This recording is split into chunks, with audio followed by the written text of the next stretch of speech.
Occasion ఏదైనా location ఎక్కడైనా తెలుగువారి వేడుక అంటే ఆలివ్ మిఠాయి ఉండాల్సిందే. ఆంధ్రప్రదేశ్ రాజధాని అమరావతికి సంబంధించి రహదారి నిర్మాణ పరంపర మొదలైపోయింది.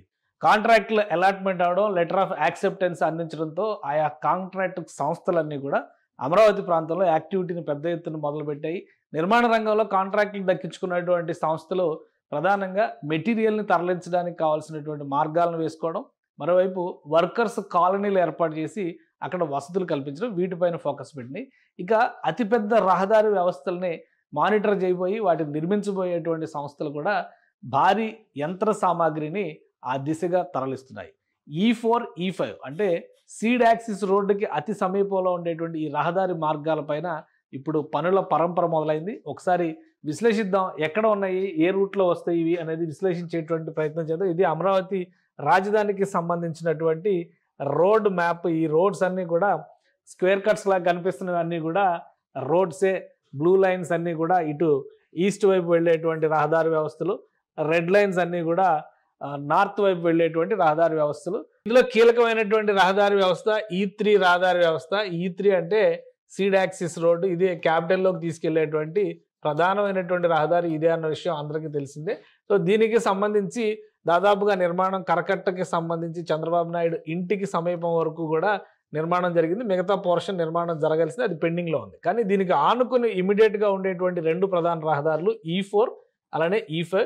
ఈ రెండింటికి సంబంధించినటువంటి కాంట్రాక్టులు రెండు సంస్థలు దక్కించుకున్నాయి. ఒకటి MEIL E3 E4ని దక్కించుకుంటే మరొకటి BSR ఇన్ఫ్రా ఈ సంస్థ E5కి సంబంధించినటువంటి కాంట్రాక్ట్ని దక్కించుకుంది. ఈ రెండు సంస్థలు ఇప్పుడు అక్కడ భారీ యంత్ర సామాగ్రిని ఆ ప్రదేశానికి తరలించేటువంటి ప్రక్రియని మొదలుపెట్టేసే. ఈ ప్రాంతంలో ముందుగా రోడ్లకి క్లియరెన్స్ చేసుకోవడంతో పాటు రోడ్డు పక్కన ఉండేటువంటి వ్యవస్థలన్నింటినీ కూడా పైపులు కానీ, డక్టులకు సంబంధించినటువంటి ఇతర సామాగ్రి కానీ, భారీ క్రేన్లు, పొక్లైనర్లు ఇవన్నీ కూడా ఈ మార్గంలోకి తరలిస్తున్నాయి. అక్కడ జరగబోయేటువంటి నిర్మాణ పనులకి ఇది నాందిగా మనం చూడాల్సి ఉంటుంది. అలానే అమరావతి డెవలప్మెంట్ కార్పొరేషన్, ఇది కూడా చాలా ముఖ్యమైనటువంటి విభాగం. అమరావతి డెవలప్మెంట్ కార్పొరేషన్ ఈ ప్రాంతం మొత్తాన్ని కూడా బ్యూటిఫికేషన్ చేసేటువంటి బాధ్యతని తీసుకుంది. ఈ నేపథ్యంలో అక్కడ మొక్కలు నాటేటువంటి ప్రక్రియను కూడా ప్రారంభించేసినాయి ఆయా కాంట్రాక్ట్ సంస్థలు. ఈ మొత్తం గ్రీన్ బెల్ట్ డెవలప్ చేయడం అనేది చాలా ముఖ్యమైనటువంటి అంశం.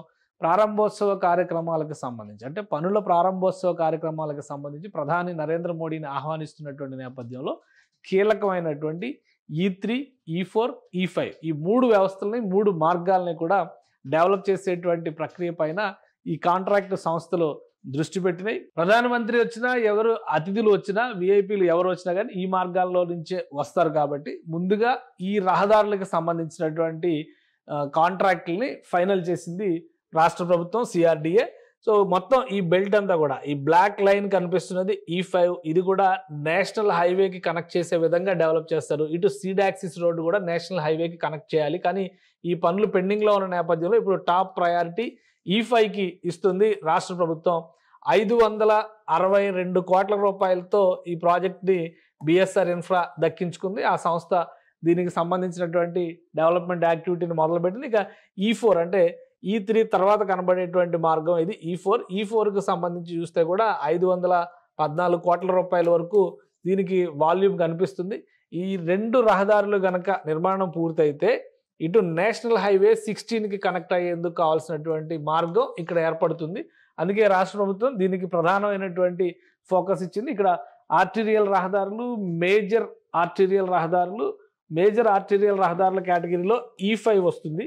ఇక మిగతా ఈ సీడ్ యాక్సిస్ రోడ్డు మాత్రం ఇది ఒక సపరేట్ ఎంటిటీగా మనం చూడాల్సి ఉంటుంది. రెడ్ కలర్ మార్క్స్ ఉన్నవన్నీ కూడా నార్త్కి సంబంధించినటువంటి రహదారి వ్యవస్థ.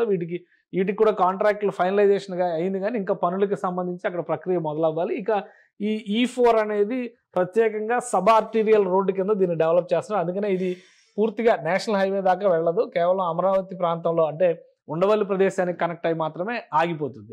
సో మొత్తం మీద అమరావతిలో పనుల హడావిడి, హల్చల్ మొదలైంది.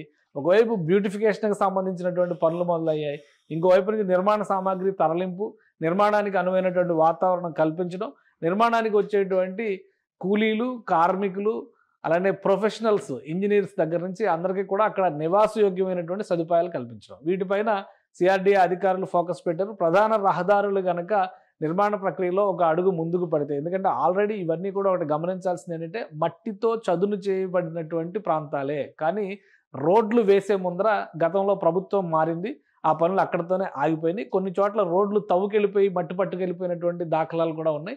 ఇప్పుడు అవన్నీ కూడా సెట్ చేసి ఆయా మార్గాల్లో వచ్చేటువంటి డ్రైనేజ్, వాటర్, ఎలక్ట్రిసిటీ, ఈ పైప్ లైన్ల వ్యవస్థను మొత్తాన్ని కూడా సమన్వయం చేసుకుంటూ రహదారి నిర్మాణ ప్రక్రియను చేపడతారు.